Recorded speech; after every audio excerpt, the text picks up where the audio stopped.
యాదవ సేవా సంఘం ఆధ్వర్యంలో యాదవ ఉపాధ్యాయ పురస్కార మహోత్సవం హైదరాబాద్ సోమాజిగూడ ప్రెస్ క్లబ్లో ఘనంగా జరిగింది. యాదవ సేవా సంఘం అధ్యక్షుడు అల్లాడి శ్రీధర్ ఆధ్వర్యంలో జరిగిన ఈ కార్యక్రమంలో రాష్ట్రంలోని 33 జిల్లాల నుంచి తరలివచ్చిన యాదవ ఉపాధ్యాయులను సేవా సంఘం ఆధ్వర్యంలో సర్టిఫికేట్లతో పాటు సన్మానంలో కీలక పాత్ర పోషించే ఉపాధ్యాయులందరినీ సన్మానించుకోవడం చాలా సంతోషంగా ఉందని అల్లాడి శ్రీధర్ అన్నారు. ఈ కార్యక్రమంలో విద్యార్థులు చేసిన పలు సాంస్కృతిక కార్యక్రమాలు ఆకట్టుకున్నాయి.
ఈ మేడం ఆర్వి అనురాధ గారు మేడం శిశువుడు రమేష్ అని ఉన్నారు. అతను ఆల్రెడీ ఒక చెఫ్ మల్కాజ్గిరిలో ఉన్నారు. అదొక ప్రూఫ్ అన్నమాట మనకి.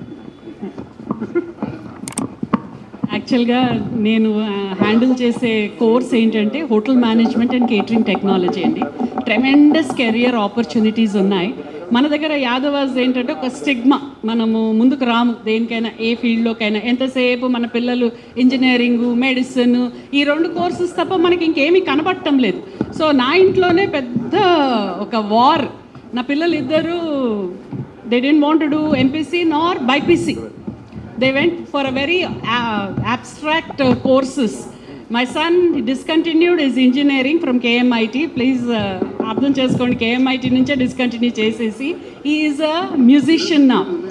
And my daughter little health problems ఉన్నాయి, but still she finished her BA mass communication అంటే with psychology and such combination.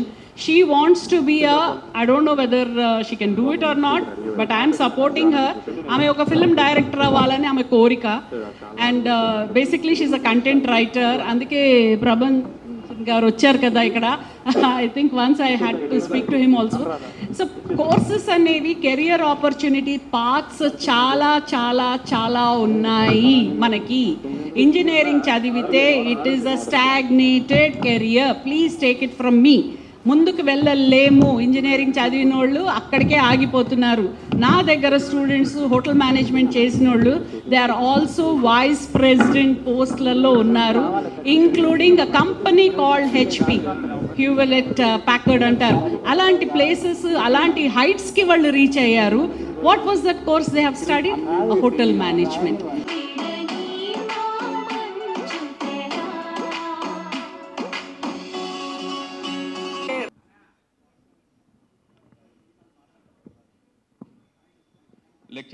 ధనాధిపతి అయిన కుబేరుడు దానకర్ణుడు కాగలిగాడా, దదీజి కాగలిగాడా?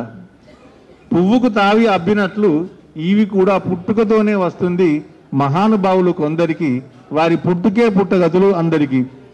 శరద్ గారు కోటీశ్వరులా, లఘుపత మిలియనేరా, ఆ బృందం అంతా ఏం లేదు. వాళ్లకు సేవ చేయాలనే ఒక సంకల్పం ఉన్నది, జాతిని ఐక్యం చేయాలనేటువంటి ఒక దృఢ సంకల్పంతో ఇలాంటి కార్యక్రమాలను చేపడుతున్నారు. వారు ఎప్పుడు ఆహ్వానించినా, వారు ఎప్పుడు పిలిచినా వారితో భవిష్యత్తులో నేను కలిసి పనిచేయడానికి, ప్రయాణం చేయడానికి సిద్ధంగా ఉన్నానని, మరోసారి మిమ్మల్ని అందరినీ కలుసుకున్న అవకాశం రావాలని, రాబోతుందని అభిలషిస్తూ, ఆకాంక్షిస్తూ థ్యాంక్ యూ అనడాల్. Felicitation of teachers, that too in the Yadava community. So I feel very proud to be a teacher. So from 2.5 decades I am in the teaching field. So first I am basically a teacher, then recently I promoted as a junior lecturer in zoology. So after teaching for 15 years in my own school, that is Madhu School, later on I wrote an entrance in the Gurukula and I am working as a Gurukula. The difference I wanted to say as a Gurukula teacher is, whatever things Gurukula, ZP school, government school teachers evaithe chestunaro, mem avanni chestu, plus we do as a local parent. We take care of their health, hygiene, we teach them moral values. So little bit more of responsibilities we have when compared to the normal residential school teacher or the private school teacher. One of the teacher was from Chaitanya, she was commenting that we are stressed and all. So when I shared that of our duties and responsibilities, she felt at ease, she felt comfortable.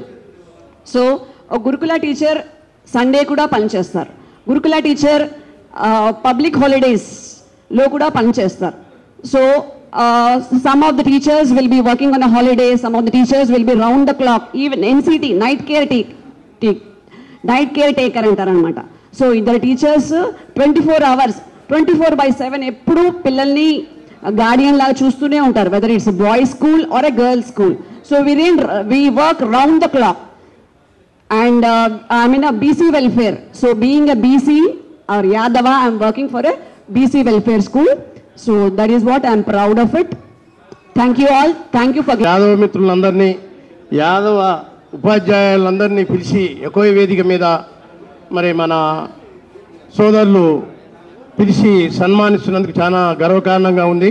ఎందుకంటే మరి మిగతా సన్మానాలు జరుగుతాయి కానీ మన యాదవ మిత్రులు, మన యాదవ ఉపాధ్యాయులకి ఈరోజు చక్కగా పిలిచి పేరున పిలిచి సన్మానించినందుకు ఈ కమిటీకి ప్రత్యేక ధన్యవాదాలు తెలుపుకుంటూ, ఇదే కార్యక్రమాన్ని ప్రతి సంవత్సరం కూడా కొనసాగిస్తారని కోరుకుంటూ, చేసిన వారందరికీ కూడా కమిటీ తరఫున ధన్యవాదాలు తెలుపుకుంటూ ముగిస్తున్నాను.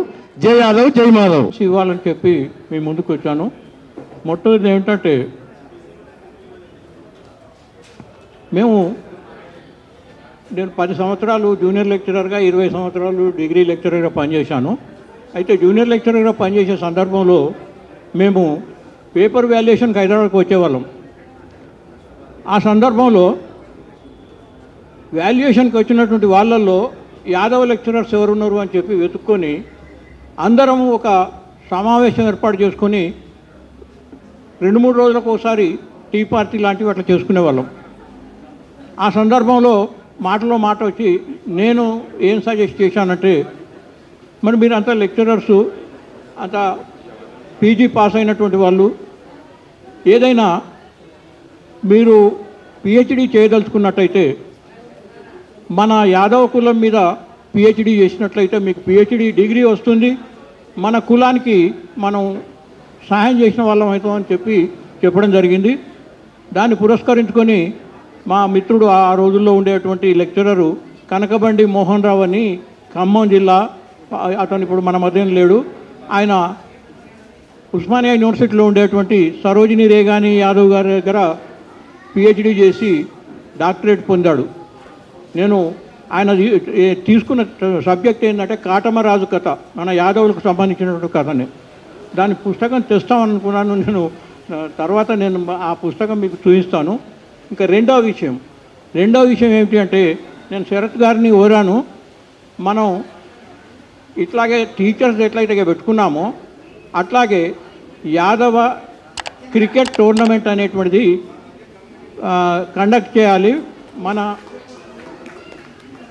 వైఎస్ఎస్ తరఫునే కండక్ట్ చేస్తే బాగుంటుంది అంటే, ఎందుకంటే ఇప్పుడు మీరు అనేక జిల్లాల నుంచి వచ్చిన వాళ్ళు ఉన్నారు, మీకు ముందు ఆ ఇన్ఫర్మేషన్ ఇచ్చినట్టయితే మీ జిల్లాలలో ఉండేటువంటి మన యాదవులు క్రికెట్ ఆడేటువంటి వాళ్ళు, ఓ మోస్తరుగా ఆడేటువంటి వాళ్ళు ఉంటే వాళ్ళని గ్యాదర్ చేసుకొని వచ్చే సంవత్సరం అంటే కృష్ణాష్టమి లోపల యాదవ క్రికెట్ టోర్నమెంట్, అందులో మొత్తం యాదవులే ఉండాలి, ఇంకెవరు ఉండొద్దు ఆ టీంలో. ఆ రకంగా మరి మీకు ఆ సజెషన్ ఇద్దామనేటువంటి ఉద్దేశం కోసం నేను కృష్ణం వందే జగద్గురు, జై శ్రీకృష్ణ చెప్పడానికి మనలో రక్తం మరగాలి. ఎలా అంటే వేరే వాళ్ళకి యాదవన్ పెట్టుకున్న మనకున్న ఫీలింగ్స్ వాళ్ళలో వేరే ఉంటాయి. సో ప్లీజ్ ఫస్ట్ మనం భగవద్గీత పారాయణం చేయాలి. నేను లాస్ట్ సండే 15th రోజు రవీంద్ర భారతిలో ఈవెంట్ పారాయణం చేశాను, భక్తి యోగము. మగపిల్లలకి స్పెషల్గా చెప్తున్నాను, ఎందుకంటే మీరు బయట తిరిగేది, మీరు ప్రచారం చేస్తే ఎక్కువగా ముందుకు వస్తుంది. మేము ఎంత చేసినా అది నాది క్లాసికల్, ఆడపిల్లలు వస్తారు నా ఇన్స్టిట్యూట్లో, కానీ నేను పారాయణం ప్రత్యేకంగా చేయిస్తున్నాను. ఇప్పుడు నేను కలకత్తాలో జరిగిన దానివల్ల ఈ పారాయణం బయటికి తీసుకురావాలనుకుంటున్నాను. మనకు కృష్ణుడు ఇచ్చిన అమృతం ఇది, మనం దాగి వేరే వాళ్ళకి చూపియాలి. ఫస్ట్ మనలోనే లేనప్పుడు మనం ఎవరికి చెప్పలేము. ప్లీజ్ ప్రతి ఒక్కరు తలపడిన మాస్టర్లు ఉన్నారు ఇక్కడ. ఫస్ట్ మీ పిల్లలు, మన కుటుంబం ఫస్ట్, తర్వాత మనం వేరే వాళ్ళకి చెప్పాలి. ఇది మన గర్వం ప్లస్ మనది గౌరవం. ఎందుకంటే ఎక్కడ జరిగినా అక్రమం జరిగినా మన యాదవులు లేరు, దానికి మనం సెల్యూట్ చేసుకోవాలి. ఎక్కడ వేరే క్యాస్ట్ వాళ్ళు ఉన్నారు కానీ మన యాదవులు లేరు, దుర్మార్గానికి లేరు. యాదవ్ అంటేనే మాధవుడు కనిపించాలి. ప్లీజ్ రిక్వెస్ట్ ఆల్, భగవద్గీత పారాయణం మనది, ప్లీజ్ పారాయణం చెయ్యండి. నేను రవీంద్ర భారతిలో ఇచ్చినప్పుడు నాతో పాటు 20 మంది టీచర్స్ ఉన్నారు. సో వాళ్ళందరికంటే ప్రత్యేకంగా నన్ను అభిమానించి గౌరవించారు. అది మన గీత పారాయణం. ప్లీజ్ మాట ఆచరణలో పెట్టే రీతిలో ఉండాలి. బాబురావు గారు చాలా చక్కగా చెప్పారు. ఎందుకంటే ఉపాధి రంగం అనేది చాలా విస్తృతమైనటువంటి రంగం. అది కేవలం ఒక పరిధిలో చేసే పని కాదు. అది మీ మెదడుకు మీ మేధస్సుకు ఎంత మీరు సాధన చేస్తే అంత జ్ఞానాన్ని మీరు సంపాదించగలుగుతారు. కానీ దురదృష్టం ఏంటంటే ఒక మ్యాథ్స్ లెక్చరర్గా ఉండి ఒక మ్యాథ్స్ ఉపాధ్యాయునిగా స్థిరపడితే కేవలం మ్యాథ్స్ వరకే పరిమితం చేసుకుంటా ఉన్నాడు. ఇది బాధాకరమైనటువంటి విషయం. ఉపాధ్యాయుడు అనంటే అసలు ఎంత ఒక ఎన్సైక్లోపీడియాగా ఉండాలి.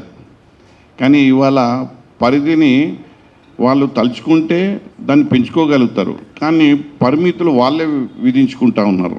ఒక సైన్స్ టీచర్ కానీ ఒక సోషల్ టీచర్ కానీ నా రంగంలో నా విద్యార్థులకు అవసరమయ్యే పాఠ్యం ఏదైతే ఉందో దాన్నే నేను అనుసరిస్తా, దాన్నే నేను సాధన చేస్తా, అదే నేను వారికి బోధిస్తా అంటే అంతవరకే మనం పరిమితం అయితే సమాజంలో మార్పుకి మనం దోహదపడలేం.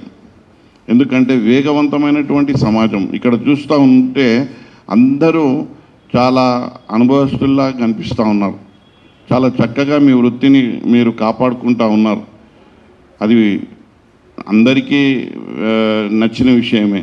కాకపోతే మనం ఒక ఎలివేటెడ్ కావాలి అని అంటే మనం ట్రాన్స్ఫార్మ్ కావాలి అని అంటే ఇవాళ ఎడ్యుకేషన్తో ట్రాన్స్ఫార్మ్ అవుతలేము, ఇవాళ విజ్డమ్తో ట్రాన్స్ఫార్మ్ అవుతున్నాం. అది ఎట్లా సార్ అది అంటే ఏంది అని అంటే, నేను చదువుకున్నది బీకామ్, కానీ నేను 22 కాలేజెస్ పెట్టిన. దీనికి కావాల్సింది ఏంటి అని అంటే ఎడ్యుకేషన్ కాదండి, విజ్డమ్ కావాలి.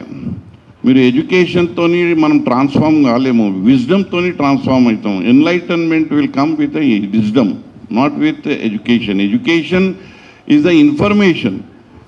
ఇవాళ మీరు చెప్పేది అందరి పిల్లలకు తెలియదు, అది మీరు చెప్తున్నారు, వాళ్ళు నేర్చుకుంటారు, అది రాస్తారు, అది అంతవరకే పరిమితం. కానీ మన జీవితానికి మనకు ఒక నిర్మాణం కావాలి అని అంటే, గొప్పగా మనం రాణించాలి అని అంటే మన లోపల ఉన్న ఆ విజ్డమే మనకు క్రియేటివిటీగా మనకు అక్కడికి వస్తుంది. సో మంచి కార్యక్రమాలు తీసుకుంటే 10 మందికి ఉపయోగపడతాయి. మీరు ఇంకా బెస్ట్ ఏంటి అంటే, ఎవరికి రాని ఆలోచన, మన సంఘంలో ఉన్న వృత్తిపరంగా ఉపాధ్యాయులను గౌరవించాలన్నది ఇప్పటివరకు ఎవరు చేయలేదు నాకు తెలిసి. తను మొట్టమొదటిగా చేసిండు. ఇప్పుడు ఆయనను చూసి నాకు కూడా తెలిసింది, అసలు నిజంగా ఈడనైతే ఈ ప్రోగ్రామే చేయాలి. ఆ తాజ్ డక్కన్లా యాదవులలో ఎంతమంది కుబేరులు ఉన్నారో వాళ్ళని పెట్టి ఒకటి చేయాలి. అవునా? లే, ఇప్పుడు డబ్బు హానర్ కదా, మన జాతి లోపల ఇంత ధనవంతులు ఉన్నారు, వాళ్ళని కూడా గౌరవించుకోవాలి కదా. బిజినెస్ మ్యాన్లు ఉన్నారు, ఇట్లాంటి ప్రొఫెసర్లు ఉన్నారు, ఇంటలెక్చువల్స్ ఉన్నారు, వాళ్ళందరినీ వాళ్ళని గుర్తించాలి. ఏముంది ఇలా చేసిండు, 100% సక్సెస్ అయిపోయింది. అసలు ఇంత గొప్ప సక్సెస్ అంటే నేను అనుకుంటా ఆలోచన వచ్చిందంటే స్టార్ట్ అయిపోతాడు. అక్కడ ఎక్కడ కానీ అసలు ఏది కానీ వదలడు. ఎందుకనంటే నాకు శరద్ని చూస్తే చాలా ఇంప్రెస్ అయినా. ఎందుకనంటే ఇవాళ సంఘానికి మనము యాదవ్ అని చెప్పుకుంటున్నంత మాత్రాన కాదు, కొద్దిగా జాతికి కొద్దిగా సేవ. మీ పనులన్నీ కంప్లీట్ చేసుకోండి, మీ పనులను ఏది డిస్టర్బ్ చేసుకోకండి. ఒక్క ½ అన్ అవర్ సంఘం గురించి, జాతి గురించి ఇవ్వాలి. ఎందుకంటే రాబోయే రోజుల లోపల జాతుల పరంగా ఇప్పుడు చూస్తున్నాం, కులగణన జరుగుతూ ఉందా, కులగణన చెయ్యాలి అని పార్లమెంట్లో గొడవ అవుతుంది. అంటే ఇప్పుడు స్కానింగ్ తీయబోతున్నారు, ఈ జాతిలో ఎవరెవరు ఎక్కడెక్కడ ఉన్నారు, అదో స్కానింగ్. యాదవులు ఎంతమంది ఉన్నారు, కురుమలు ఎంతమంది ఉన్నారు, ఇక ఇతర కులాల గౌడ్లు ఎంతమంది ఉన్నారు, ఇదంతా పెద్ద స్కానింగ్ అవుతున్నప్పుడు మనమందరం ఒక శక్తిగా నిర్మాణం కావాలి. 10 మందికి మనం ఒక బాసటగా నిలవాలి, మనం ఒక దిక్సూచిగా ఉండాలి. ప్రతి ఒక్క యాదవ్ అనుకుంటే ఈ జాతి గొప్పగా అవుతుంది, ఈ జాతి గర్వించదగ్గ జాతి అవుతుంది. ఈ జాతి కేవలం మన వరకు పరిమితం కాకుండా ఇతర జాతులను కూడా మనము వాళ్ళకు కూడా మన చేతికి తోచిన విధంగా మనం సాయం అందియాలి. ఆ రకంగా మీరు చేస్తారని, మీకు మంచి గుర్తింపు రావాలని. ఇవాళ మీకు ఈ యొక్క పురస్కారాలు కొత్తవి కావు, అయినా ఇవాళ దీనికి ఒక స్పెషల్ ఐడెంటిటీ ఉన్నది. ఏంటి అని అంటే, ఇది ఇస్తున్నది మీ కాలేజీలో కాదు, మీ యొక్క ఇంటి దగ్గర ఏదో ఒక సోషల్ ఆర్గనైజేషన్ కాదు, మన జాతి, మనం గర్వించుకునే జాతే మనకు ఇస్తుంది. కాబట్టి ఈ జాతికి మనం కూడా ఏదైనా చెయ్యాలి అని చెప్పి మీలో ఆ భావన కలగాలని చెప్పి నేను కోరుకుంటూ నాకు ఇచ్చిన అవకాశానికి ధన్యవాదాలు తెలియజేస్తూ, రాష్ట్రాల్లో ఆంధ్రప్రదేశ్, తెలంగాణ 2 రాష్ట్రాల నుంచి ఉపాధ్యాయులను సన్మానించేటువంటి ఒక వినూత్నమైనటువంటి కార్యక్రమం యాదవ సేవా సంఘం చేపట్టడం. మరి ఈ కార్యక్రమానికి అనుకున్నదే తడువుగా ఒక 3 రోజులు ఇన్ఫర్మేషన్ ఇచ్చినంత మాత్రాననే 2 రాష్ట్రాల నుంచి అశేషమైనటువంటి ఉపాధ్యాయులు, ప్రొఫెసర్లు ఈ కార్యక్రమానికి తరలివచ్చి కార్యక్రమాన్ని విజయవంతం చేయడంలో అందరూ కూడా పాల్గొని, మరి యాదవ సేవా సంఘం ఆధ్వర్యంలో ఇంత మంచి కార్యక్రమం మరి గతంలో ఎప్పుడు కూడా మనం చూడలేదు. అనేక సంఘాలు, అనేక కుల సంఘాలు వారి ఉపాధ్యాయులను సన్మానించినప్పటికీ మన సంఘంలో యాదవ కులంలో అది ఒక లోటుగానే కనిపించింది ఇప్పటివరకు. మరి ఆ లోటును భర్తీ చేస్తూ శరద్ యాదవ్ సార్ గారు ఒక మహత్తర కార్యక్రమాన్ని చేపట్టి మరి ఈరోజు విజయవంతంగా ఉపాధ్యాయులను సన్మానించుకోవడం అనేది గొప్ప విషయంగా మేము భావిస్తున్నాం. అందుకు ఉపాధ్యాయ లోకం తరపున, ప్రొఫెసర్లు అందరి తరపున శరద్ యాదవ్ సార్ గారికి ప్రత్యేకమైనటువంటి ధన్యవాదాలు తెలియజేస్తున్నాం. మరి ఉపాధ్యాయ సన్మానం అనేటువంటిది ఈ సంవత్సరం ప్రారంభమైంది. ప్రతి సంవత్సరం ఇదే విధంగా సెప్టెంబర్ మాసంలో ఉపాధ్యాయులను సన్మానించుకునేటువంటి గొప్ప ఆనవాయితీని కూడా వారు ప్రారంభిస్తామని చెప్పేసి ఇప్పుడు మాట ఇవ్వడం జరిగింది. అదేవిధంగా యాదవ సేవా సంఘం ఆధ్వర్యంలో నడుస్తున్నటువంటి అనేక కార్యక్రమాలు, ఉచిత వివాహ వేదిక కావచ్చు, మెడికల్ క్యాంప్ కావచ్చు, ఇవన్నీ కూడా అనేక మంది యాదవ కులానికే కాదు మిగతా అంతా సమాజానికి అంతటి కూడా ఎంతో చక్కని సహాయ సహకారాలు అందిస్తూ ముందుకు వెళ్తున్నటువంటి ఈ యాదవ సహాయ సహకారాలని, యాదవ సంఘాన్ని మేము కూడా వెన్నుదన్నుగా ఉండి ఇప్పటి నుంచి జరగబోయేటువంటి అన్ని కార్యక్రమాల్లో మేము కూడా శాయశక్తులా పాల్పంచుకుంటామని చెప్పేసి ఈ సభాముఖంగా మీ అందరికీ కూడా విన్నవించుకుంటూ సెలవు తీసుకుంటున్నాను. జై హింద్, జై శ్రీకృష్ణ, జై యాదవ్, జై మాధవ్.